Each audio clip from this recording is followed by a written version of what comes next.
श्री राधे भक्तों, आज हम सोमवार व्रत कथा का पाठ कर रहे हैं। कृपया आप ध्यानपूर्वक सुनिएगा। एक साहूकार था। उसके घर में धन की कमी रहती थी। फिर भी वह बहुत दुखी था क्योंकि उसके कोई पुत्र नहीं था। वह इसी चिंता में दिन रात दुखी रहता था। पुत्र की कामना के लिए वह प्रत्येक सोमवार शिवजी का व्रत पूजन किया करता था तथा सायकाल मंदिर जाकर शिवजी के सामने दीपक जलाया करता था।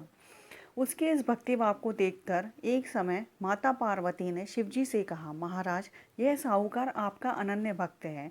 सदैव आपका व्रत और पूजन बड़ी श्रद्धा से करता है। आपको इसकी मनोकामना पूर्ण करनी चाहिए। शिवजी ने कहा, हे पार्वती, यह संसार कर्म क्षेत्र है। किसान खेत में जैसा बीज बोता है वैसा ही फसल काटता है। उसी तरह मनुष्य इस संसार में जैसा कर्म करते हैं वैसा ही फल भोगते हैं। माता पार्वती ने अत्यंत आग्रह से कहा, महाराज, जब यह आपका अनन्य भक्त है और इसको किसी प्रकार का दुख है तो इसे आप दूर करिए। आप तो सदैव अपने भक्तों का पर दयालु करते हैं और उनके दुखों को दूर करते हैं। यदि आप ऐसा नहीं करेंगे तो मनुष्य आपका पूजन और व्रत क्यों करेंगे। माता पार्वती का ऐसा आग्रह देख शिवजी ने कहने लगे, हे पार्वती, उसके कोई पुत्र नहीं है। इसी चिंता में यदि यह व्यक्ति दुखी रहता है। इसके भाग्य में पुत्र न होने पर भी मैं इसको पुत्र की प्राप्ति का वर देता हूँ, परंतु वह पुत्र केवल 12 वर्ष तक जीवित रहेगा। इसके पश्चात वह मृत्यु को प्राप्त हो जाएगा। इससे अधिक मैं और कुछ नहीं कर सकता। माता पार्वती और भगवान शिव का यह वार्तालाप साहूकार सुन रहा था। इससे उसको ना तो प्रसन्नता हुई और ना ही दुख हुआ। वह पूर्व की तरह शिवजी का व्रत और पूजन करता रहा। कुछ समय बाद साहूकार की स्त्री गर्भवती हुई और 10वें महीने उसके गर्भ से अति सुंदर पुत्र उत्पन्न हुआ। साहूकार के घर में बहुत खुशियां मनाई गईं, परंतु साहूकार यह जानता था कि उसकी केवल 12 वर्ष की आयु है। इसलिए उसने अधिक प्रसन्नता प्रकट नहीं की और ना ही किसी को यह वेद ही बताया। जब वह बालक 11 वर्ष का हो गया तो बालक की माता ने उसके पिता से उसका विवाह करने के लिए कहा। साहूकार ने कहा, अभी मैं इसका विवाह नहीं करूंगा, मैं अपने पुत्र को काशी पढ़ने के लिए भेजूंगा। साहूकार ने बालक के मामा को बुलाकर उसको बहुत सदन देकर कहा, तुम इस बालक को काशी में पढ़ने के लिए ले जाओ और रास्ते में जिस स्थान पर भी जाओ वहाँ यज्ञ करते, ब्राह्मणों को भोजन कराते और दक्षिणा देते हुए जाना। दोनों मामा भांजे यज्ञ करते, ब्राह्मणों को भोजन कराते और दक्षिणा देते काशी जी की ओर चल पड़े। रास्ते में एक नगर पड़ा। उस नगर के राजा की कन्या का विवाह था, परंतु वह राजकुमार विवाह कराने के लिए आया था। वह एक आंख से काना था। उसके पिता राजा को इस बात की बड़ी चिंता थी कि कहीं राजकुमार को देख राजकुमारी तथा उसके माता पिता विवाह में किसी प्रकार की अड़चन न पैदा कर दें। जब उसने सेठ की अति सुंदर उस लड़के को देखा तो मन में विचार किया कि क्यों न द्वार चार के समय इसकी लड़के से वर की सारी रस्में पूरी हो जाए। ऐसा मन में विचार कर राजकुमार के पिता ने उस साहूकार के लड़के और उसके मामा से बात की। वह राजी हो गए। फिर उस साहूकार के लड़के को वर के कपड़े पहनाकर तथा घोड़ी पर बैठाकर कन्या के द्वार पर ले गए। कार्य प्रसन्नता से पूर्ण हो गया। राजकुमार के पिता ने सोचा कि यदि विवाह कार्य भी इसी लड़के से करा लिया जाए तो क्या बुराई है। ऐसा विचार कर लड़के और उसके मामा से कहा कि यदि आप फेरों कन्यादान के काम को भी करा दें तो आपकी बड़ी कृपा होगी। मैं इसके बदले आपको बहुत धन दूंगा। दोनों ने इसे भी सहर्ष स्वीकार कर लिया। विवाह कार्य बहुत अच्छी तरह से संपन्न हो गया। सेठ का पुत्र जब जाने लगा तो उसने राजकुमारी के चुंदड़ी के पल्ले पर लिख दिया कि तेरा विवाह मेरे साथ हुआ है, परंतु जिस राजकुमार के साथ तुमको भेजेंगे वह एक आंख से काना है। मैं काशी जी पढ़ने जा रहा हूँ।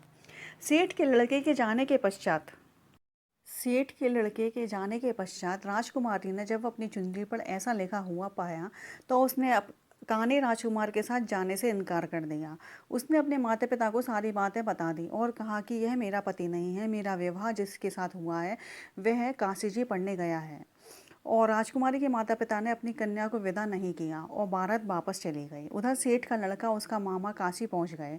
वहां जाकर उन्होंने यज्ञ करना लड़के ने पढ़ना शुरू कर दिया। जिस दिन लड़के की आयु 12 साल की हो गई उस दिन मामा ने यज्ञ रचा रखा था। लड़के ने अपने मामा से कहा, मामा जी, आज मेरी तबीयत कुछ ठीक नहीं है। मामा ने कहा, अंदर जाकर सो जाओ।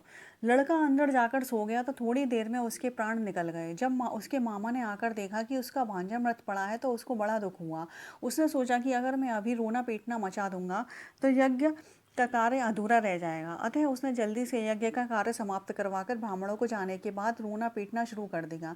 संयोगवश उसी समय शिव पार्वती उधर से जा रहे थे। जब उन्होंने जोर जोर से रोने की आवाज़ सुनी तो पार्वती इन्हें कहने लगी, हे महाराज, कोई दुखिया रो रहा है, इसके कष्ट को दूर कीजिए। जब शिव पार्वती वहां पहुंचे तो उन्होंने पाया कि वह एक लड़का मरा पड़ा था। माता पार्वती कहने लगी, महाराज, यह तो उसी सेठ का लड़का है जो आपके वरदान से उत्पन्न हुआ था।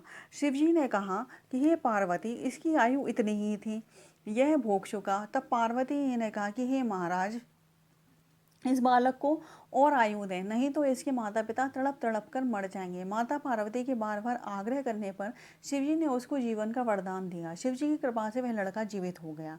इसके बाद शिवजी और पार्वती कैलाश पर्वत को चले गए। शिक्षा पूरी होने पर वह लड़का और उसका मामा उसी प्रकार यज्ञ करते, ब्राह्मणों को भोजन कराते तथा दक्षिणा देते अपने घर की ओर चल पड़े। रास्ते में उसी नगर में आए जहाँ उस लड़के का वहाँ की राजकुमारी से विवाह हुआ था।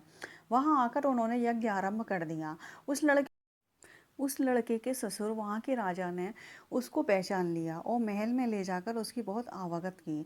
बहुत से दास दासियों सहित आदरपूर्वक अपनी राजकुमारी और जमाई को विदा किया। जब वह अपने नगर के निकट आए तो मामा ने कहा कि मैं पहले तुम्हारे घर जाकर तुम्हारे माता पिता को खबर कराता हूँ। जब उस लड़के का मामा घर पहुँचा तो उसने देखा कि लड़के के माता पिता घर की छत पर बैठे हैं।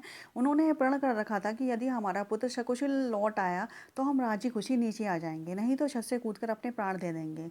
उस लड़के के मामा ने आकर जब यह समाचार दिया कि आपका पुत्र आ गया है, तब उन्होंने विश्वास नहीं आया और उसके मामा ने शपथपूर्वक कहा कि आपका पुत्र अपनी पत्नी और बहुत सारा धन साथ लेकर आया है। तो सेठ प्रसन्नता से भर उठा और सेठ सेठानी आनंदपूर्वक नीचे आए। वहाँ बाहर आकर उन्होंने अपने पुत्र और उसकी पत्नी का भरपूर स्वागत किया। सभी प्रसन्नता के साथ रहने लगे। जो कोई सोमवार के व्रत को धारण करता है अथवा इस कथा को पढ़ता या सुनता है, उसके सभी दुख दूर होकर और सभी मनोकामनाएं पूर्ण हो जाती हैं तथा यह श्लोक में नाना प्रकार के सुख भोग कर अंत में सदाशिव को प्राप्त होता है।